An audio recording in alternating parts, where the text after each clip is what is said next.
नमस्ते, अस्सलाम वालेकुम, सत श्री अकाल दोस्तों। Welcome to DIY J&K। मैं वेलकम करता हूं आप सभी का कार वॉशिंग बिजनेस सीरीज़ के एपिसोड नंबर 2 में। तो एपिसोड नंबर 1 में हमने नॉर्मल कार वॉशिंग की बात की थी। इन केस आपने वो एपिसोड मिस किया तो ऊपर आई बटन पे जा सकते हैं, वहां पर आप क्लिक करके उस एपिसोड का लिंक देख सकते हैं। उसे क्लिक करेंगे तो आप वो एपिसोड देख लें। मैं रिकमेंड करता हूं कि इस एपिसोड को देखने से पहले अगर आपने वो एपिसोड नहीं देखा है तो प्लीज़ उस एपिसोड को देख लीजिएगा। चलिए बात करते हैं आज के एपिसोड की। तो आज के एपिसोड में हम बात करेंगे एडवांस्ड इंटीरियर क्लीनिंग की। तो ये सेकंड सर्विस है जो आप अपनी वर्कशॉप पे ऑफर कर सकते हैं अपने कस्टमर्स के लिए। तो दोस्तों इस सर्विस में क्या होगा, आप गाड़ी के इंटीरियर को क्लीन करेंगे, बढ़िया तरीके से क्लीन करेंगे, पूरा स्पॉटलेस कर देंगे गाड़ी को अंदर से। मैं एज्यूम करके चल रहा हूँ कि जो कस्टमर आपसे एडवांस इंटीरियर क्लीनिंग करवा रहा है उसने नॉर्मल वॉशिंग पहले करवा ली है। तो नॉर्मल वॉशिंग में जो स्टेप्स होते हैं जैसे कि अंदर के डैशबोर्ड को क्लीन वगैरह करना, मैट्स वगैरह को साफ करना, कि वो ऑलरेडी हो चुका है। अगर तो आपका कस्टमर जो है वो नॉर्मल वॉशिंग नहीं करवाता है, सिर्फ एडवांस इंटीरियर क्लीनिंग के लिए आया है, वो स्टेप्स फिर आपको ऐड करने हैं, यानी कि डैशबोर्ड वगैरह की क्लीनिंग और मैट्स वगैरह की क्लीनिंग। तो इसमें एडवांस इंटीरियर क्लीनिंग में 6 या 7 स्टेप्स हैं। तो हम सभी स्टेप्स की डिटेल में बात करेंगे। तो स्टेप नंबर 1 जो है वो है अपहोल्स्ट्री क्लीनिंग। तो गाड़ी के अंदर जो फैब्रिक यूज़ हुआ होता है, जो सीट्स के ऊपर होता है, जो डोर के जो प्लास्टिक होता है उसके अंदर भी थोड़ा एम्बेडेड सा होता है, तो उस सारे के सारे फैब्रिक को अपहोल्स्ट्री कहते हैं। तो अपहोल्स्ट्री जो है वो क्वाइट ऑफन गंदी हो जाती है, तो अपहोल्स्ट्री को क्लीन करना ज़रूरी हो जाता है। तो साल में 1 बार या 6 महीने में 1 बार रिकमेंडेड है एडवांस इंटीरियर क्लीन करवाएं अपनी गाड़ी को और गाड़ी की अपहोल्स्ट्री वगैरह को पूरा का पूरा साफ करवा दें। तो पहला स्टेप जो है अपहोल्स्ट्री क्लीनिंग है। अपहोल्स्ट्री क्लीनिंग में क्या होगा, जो भी गाड़ी के अंदर अपहोल्स्ट्री लगी है उसे आप क्लीन करेंगे। मैंने देखा है कि कुछ लोग जो हैं पैसे बचाने के चक्कर में क्या करते हैं, कस्टमर्स की गाड़ियों में अपहोल्स्ट्री का जो क्लीनिंग का काम करते हैं वो डायरेक्टली वाटर से काम करते हैं, पानी डालते हैं, साबुन डालते हैं, ब्रश से घिसते हैं और उसके बाद उसको सुखाते हैं।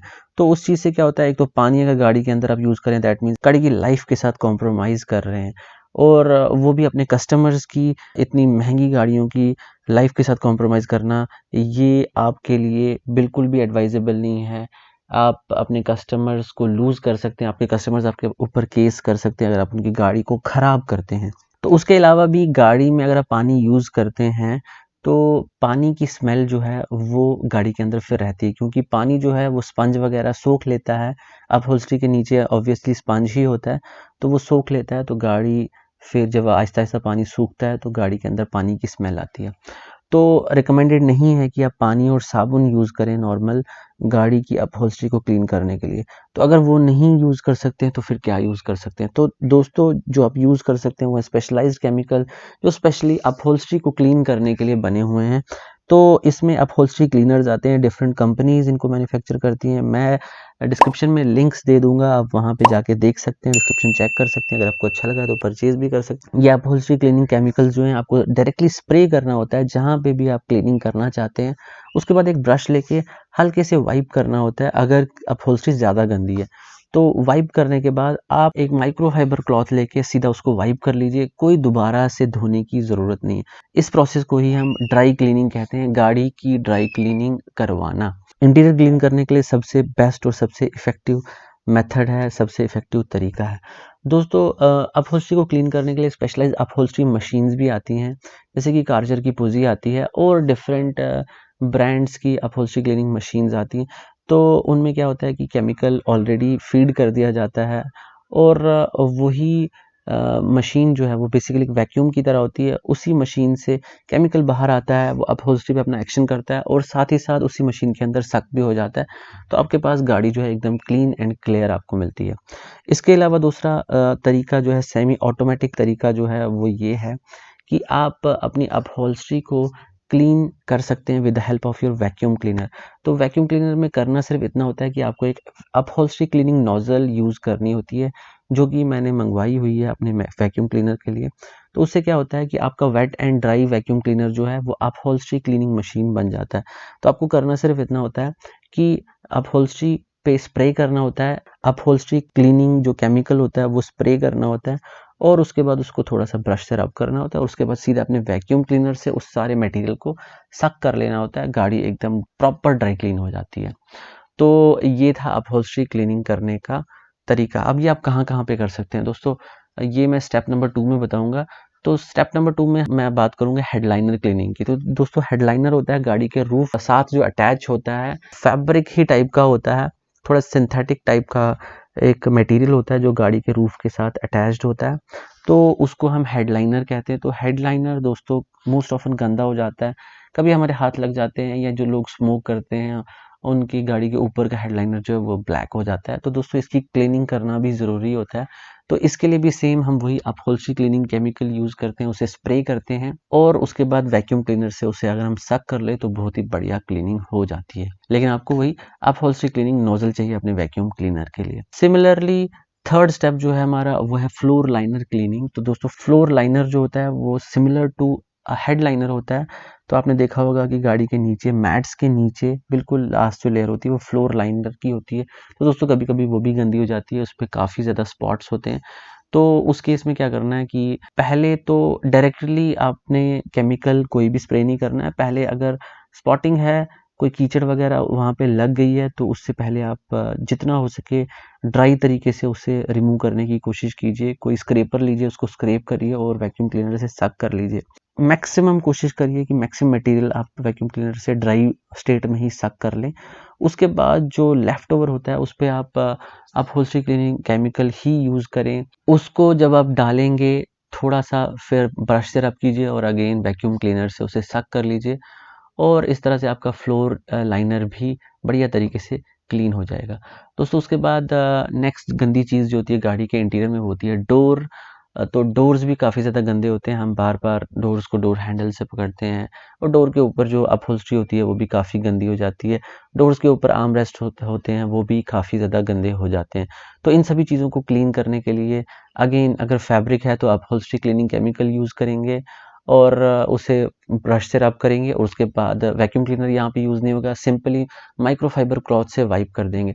और जो प्लास्टिक के एरियाज़ हैं उनके लिए प्लास्टिक क्लीनर्स आते हैं, स्पेशली आइसोप्रोपाइल अल्कोहल होता है उनमें, तो उनको आप यूज़ कर सकते हैं, प्लास्टिक को बढ़िया तरीके से क्लीन कर सकते हैं। उसके बाद जो नेक्स्ट स्टेप है ये है स्पॉट रिमूवल। दोस्तों गाड़ी में कुछ प्लेसेस होती हैं जहाँ पे स्पॉट्स होते हैं, स्पेशली मोटे-मोटे स्पॉट्स बने होते हैं, जैसे कि गियर नॉब जो होती है आपकी उसको आपने गाड़ी चलाते टाइम मैक्सिमम आप उसको बार-बार पकड़ते रहते हैं, बार-बार पकड़ते रहते हैं, तो उसके ऊपर स्पॉटिंग हो जाती है, मैल की एक लेयर डिपॉज़िट हो जाती है। तो उसको भी रिमूव करना ज़रूरी होता है, तो उसके लिए आपको अगेन वही प्लास्टिक क्लीनिंग आइसोप्रोपाइल अल्कोहल आप वहाँ पे यूज़ कर सकते हैं गियर नॉब को अच्छी तरह से क्लियर करने के लिए। और ये जो आइसोप्रोपाइल अल्कोहल होता है ये डिसइंफेक्ट भी कर देता है जहाँ पे भी आप इसे यूज़ करते हैं। तो नॉब के अलावा कुछ बटन्स हैं जिनको आप बार-बार प्रेस करते हैं, जैसे एसी का हो गया या फ़ैन का हो गया, वहाँ पे भी स्पॉट्स पड़ जाते हैं, तो उनको भी आप रिमूव कर सकते हैं। जैसे इंजन का ऑन ऑफ स्विच है, उस पे भी स्पॉट्स पड़ जाते हैं, तो उन पर भी आप इसे यूज़ कर सकते हैं। तो ये हो गया 5th स्टेप है ये। तो 5th स्टेप के बाद गाड़ी हमारी 90% क्लीन है और जो एक पोर्शन अब गाड़ी का इंटीरियर में रहा है जो क्लीन नहीं है, वो है दोस्तों स्टीयरिंग व्हील। तो स्टीयरिंग व्हील को क्लीन करने के लिए दोस्तों अगेन आप प्लास्टिक और लेदर क्लीनर का यूज़ करेंगे, क्योंकि स्टीयरिंग व्हील में लेदर का पोर्शन भी होता है, लेदर यूज़ हुआ होता है जो अच्छी गाड़ियाँ होती हैं। कुछ गाड़ियों में प्लास्टिक का ही होता है, प्लास्टिक की कवरिंग होती है ऊपर से।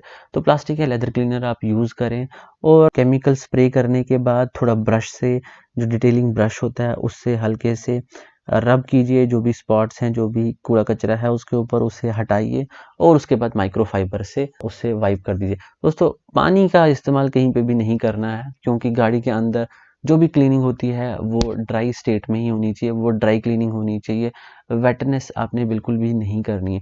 और दोस्तों ये गाड़ी के इंटीरियर के लिए जो भी केमिकल्स बन के आते हैं इनकी फ्रेग्रेंस बहुत अच्छी होती है, तो आप जब इन्हें यूज़ करेंगे तो गाड़ी के अंदर बहुत ही अच्छी स्मेल आती है और गाड़ी जो है एकदम क्लीन हो जाती है, जर्म फ्री हो जाती है, डिसइंफेक्शन हो जाती है गाड़ी की।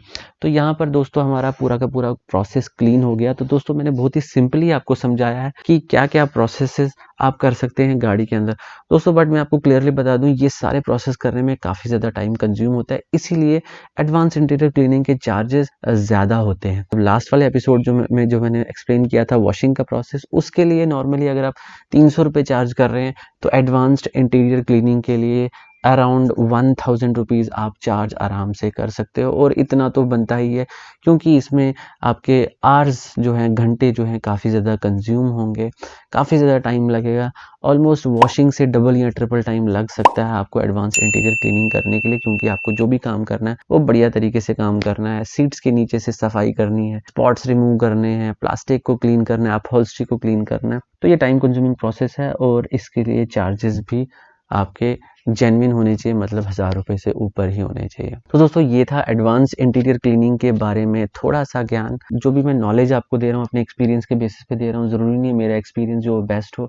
अगर आपको लगता है कि मैंने कोई स्टेप मिस किया तो आप कमेंट सेक्शन में ज़रूर ऐड कर दीजिएगा, मेरे को बता दीजिएगा, और जो मेरे व्यूअर्स हैं देखने वाले वो भी देख लेंगे। ये था आज का एपिसोड। आज के एपिसोड को करते हैं अब यहीं पे समाप्त। नेक्स्ट एपिसोड में हम बात करेंगे एक्सटर्नल डिटेलिंग की, बाहर से गाड़ी को बढ़िया तरीके से साफ करने के तरीके को, तो जिसे हम डिटेलिंग कहते हैं। आज के एपिसोड यहीं पे समाप्त करते हैं, मुझे दीजिए इजाज़त। दोस्तों अगर ये वीडियो आपको पसंद आया तो प्लीज़ चैनल को सब्सक्राइब ज़रूर कीजिएगा, वीडियो को लाइक और शेयर भी कीजिएगा। Thank you for coming to DIY JNK। Bye bye.